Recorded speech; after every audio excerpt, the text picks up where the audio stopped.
Virtual Bow Woman here.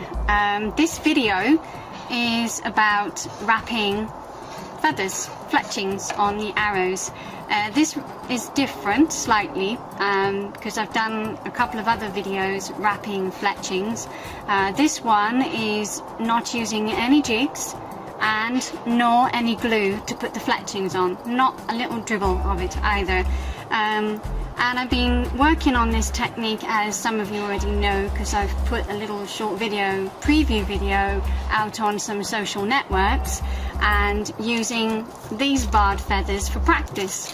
And they're pretty bad shape, as you can see, but they made great practice. So I always recommend, if you're going to work on something, most of you know this, that you use stuff that you're not really bothered about wrecking, basically, for practice.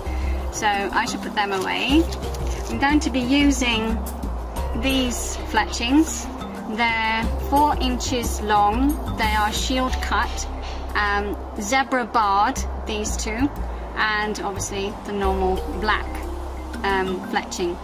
I don't normally work with the longer ones, but they are very useful for the shorter distances, so I need some more shorter distance arrows. So, and I'm going to stick to the same colour thread as I've done for the binding.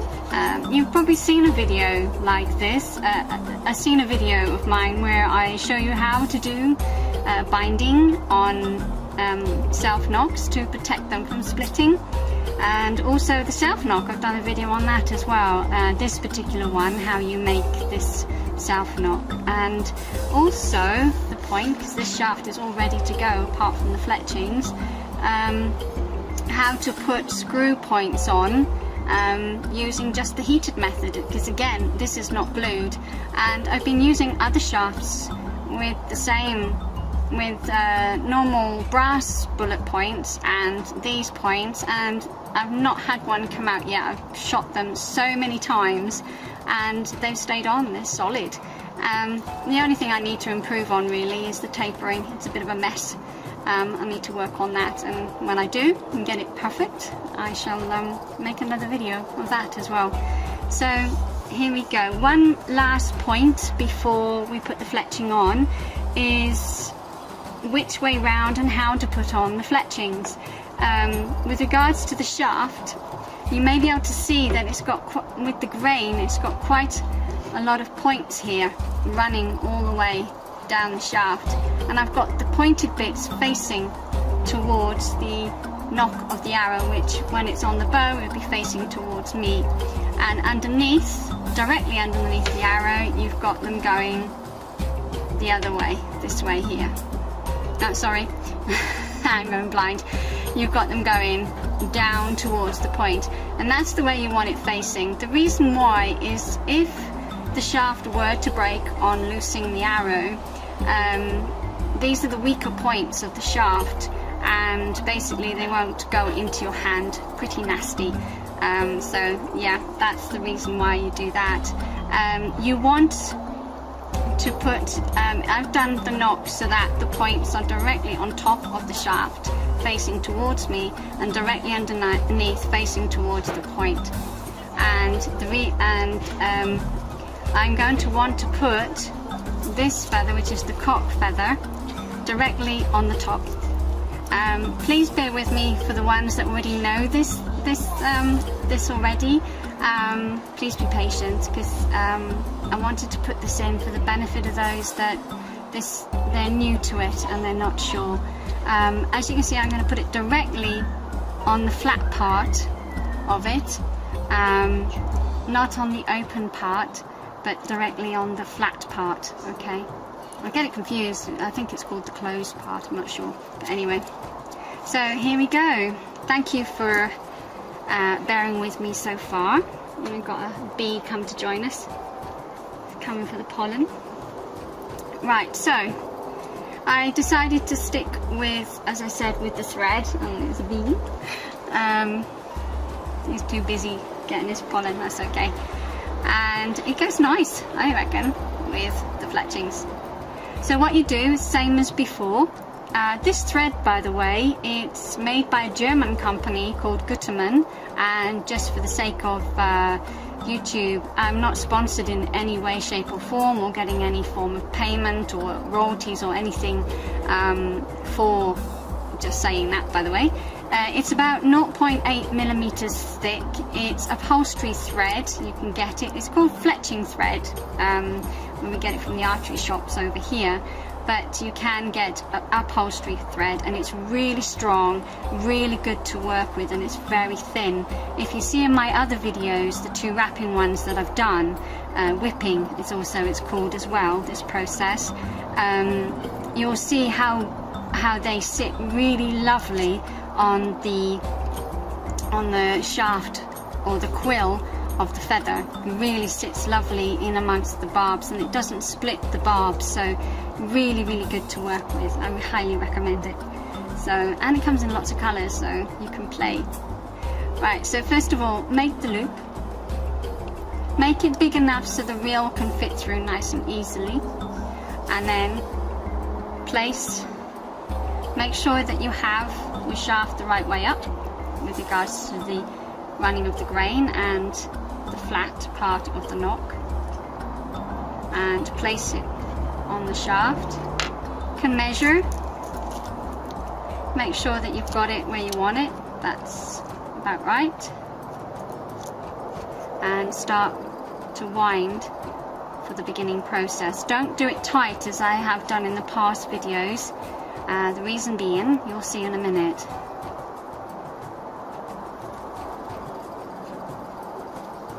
So wrap that round. We'll push it nice and tidy in a minute.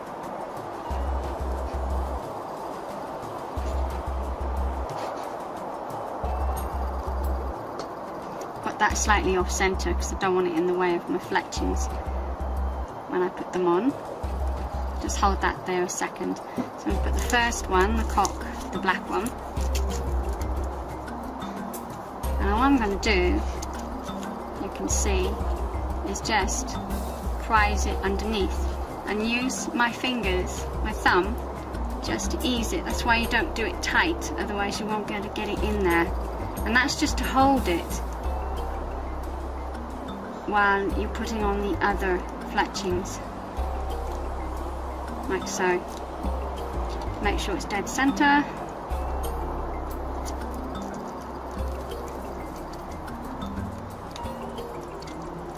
Usually I get this perfect first time. It's just typical when you go and do the real thing. Okay, now you just use your index finger to hold that, and you do the same with the other ones.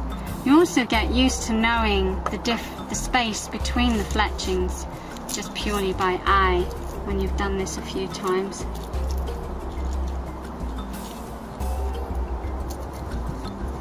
Careful not to bend the fletching, and then you just do the last one the same. A little more difficult for me when I'm trying to do the camera work as well, so please bear with me. And then make sure you haven't got that loop in the way and this end piece still running down the shaft. Now this time you do pull tight on the thread and you start to wrap around really, really tightly.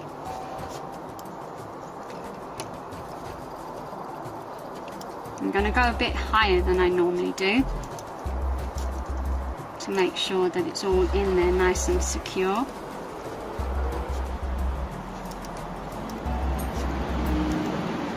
And there you have it. That's the trickiest part. And then you just carry on and wrap as normal. Now the purpose of this loop is, if you've seen on other videos, I like to use it as to make it more secure. It adds a tightening and a knot to it.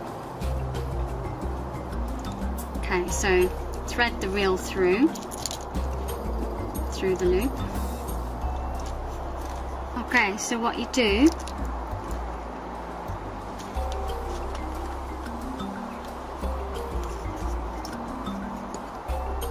is you just pull this this end one.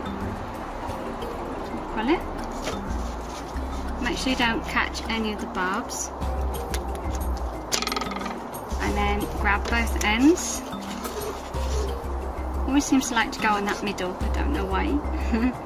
And you just pull nice and tight. You can see it all coming together tightly. Be careful you don't slice your fingers. You can see it digging in there. And try not to jerk the thread because it will snap. Just give it a good strong pull and you can feel it pulling together and see the fletchings pulling nice and tight. And I've got them positioned where I want. That's one thing. Before you pull it tight, just make sure you have the bottom part of the fletchings where you want them. So that way you're not moving them about too much. And now goes for the wrapping. As you see, I'm not going this way anymore. I tend to go the opposite way because I can't really wrap that way. So I'm left-handed. Let's go round. I was doing some research on the Mary Rose the other day, and inspired by a fellow archer on Instagram, and because he was asking me about how far apart the wrapping goes, and I wasn't sure because I've never really researched it.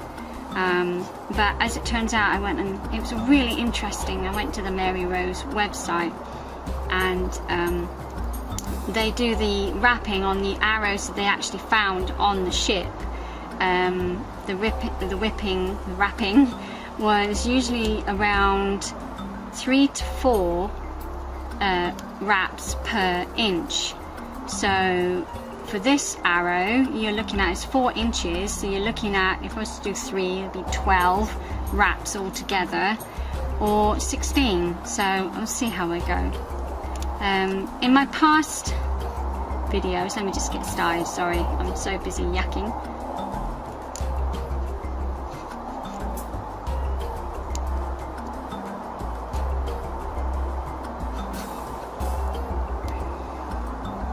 In the past couple of videos that I did to do with wrapping, the first one I actually lessened the amount of wrapping I did because I found it was affecting the flight of my arrows, because I have a light bow and therefore light arrows, light shafts.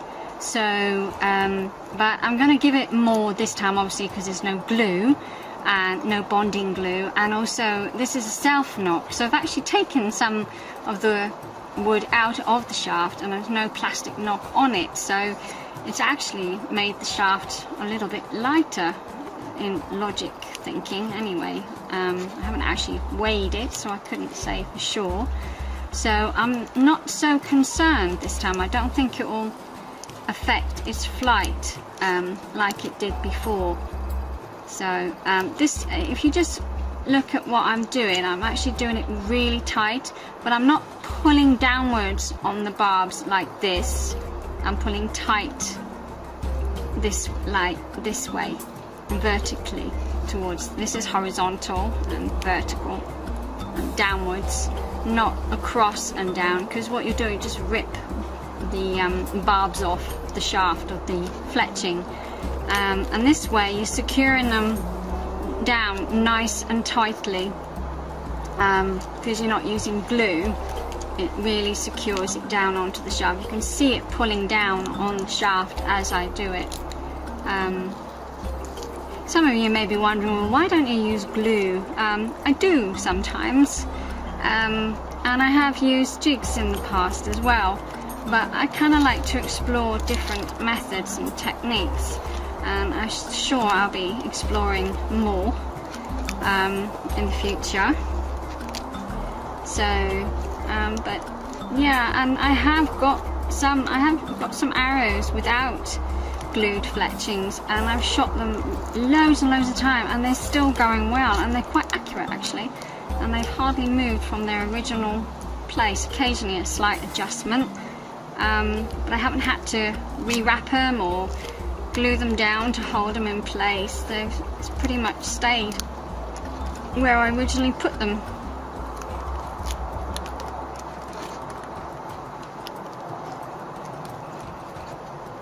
I'm not sitting this very well actually. I can't really see from this side, so I normally work this way.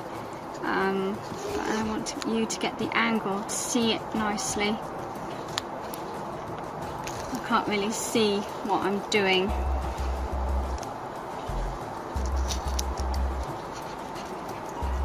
I'll make sure I keep this apart. I don't want them going like a helical type shape. I want them going nice and straight.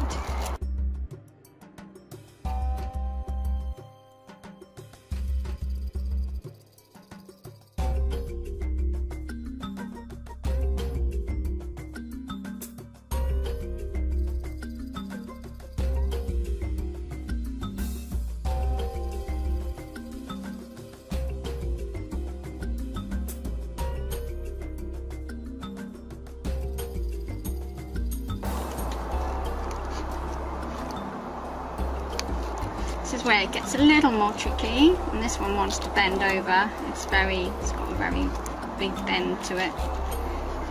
We'll deal with it in a minute. I'll try not to have to adjust too much once I've put it on quite tight. You can knock this out really, really fast, like I've said before.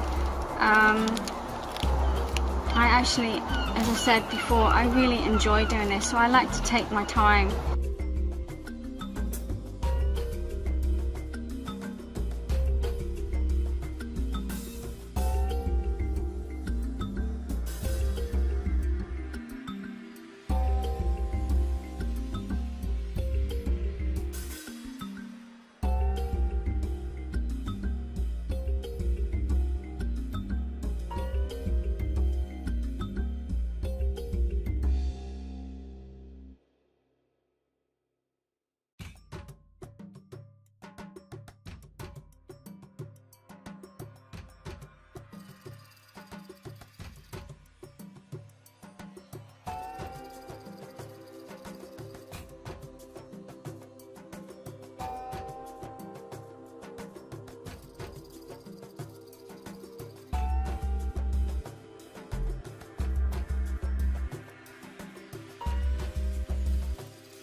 Grab that on the end there.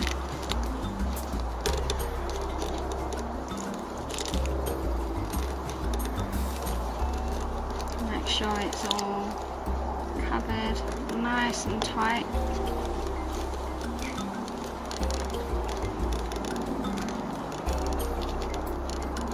Nice and tidy.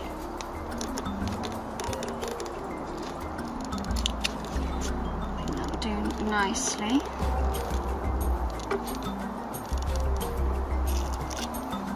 And then for the finish off, try thumb through and then put it through. I'll probably do 7 times, something like that. 2, 3,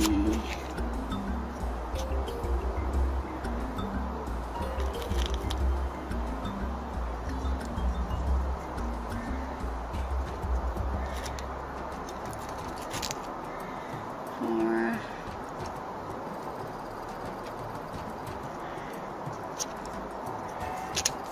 'Keep it tight. 5,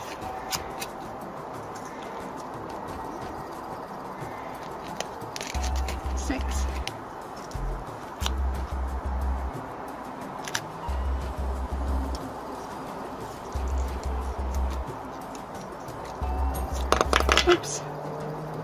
fingers and thumbs.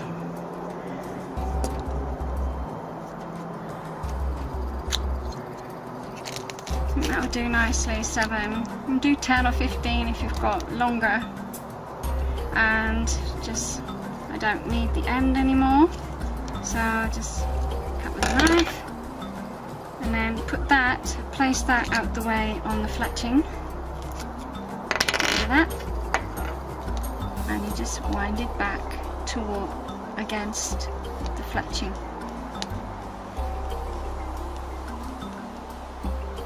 Until it doesn't wind anymore.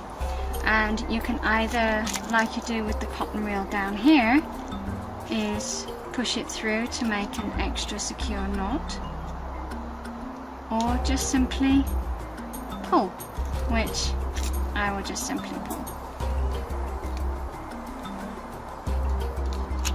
And just get it nice and tight just to pull it all together.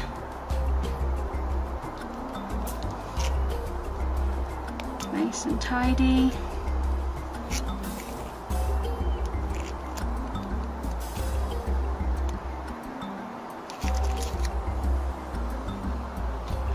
Again, don't jerk, be careful you don't slice your fingers.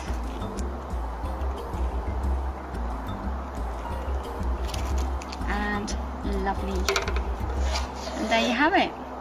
And it's all nice and uniform, pretty much.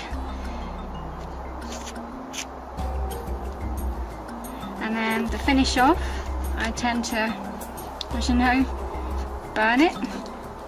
Just be careful you don't burn the fletching.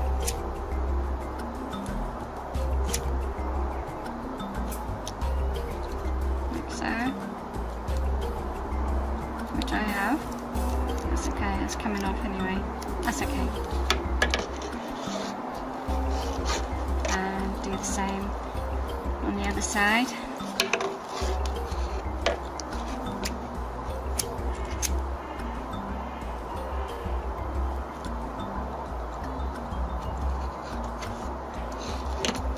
And my trusty beeswax, just to seal, and waterproof the binding.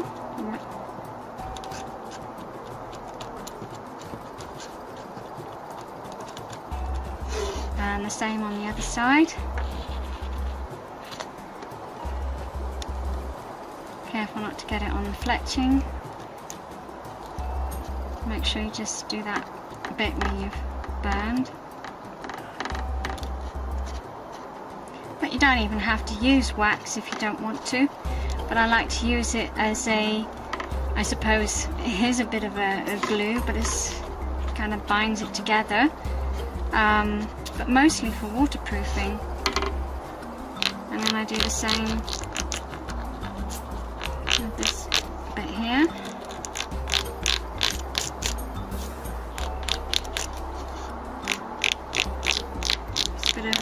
Waterproofing for the thread, give it more longer lasting life. And there you go, one fletched arrow using turkey barred feathers and plain black, 4 inches shield cut, without any jigs and without any glue. There you have it. Thank you so much for watching, and really appreciate that you have. And feel free to subscribe to my YouTube channel at Natural Bow Woman for future updates and new videos. I'm always trying to learn and progress and develop.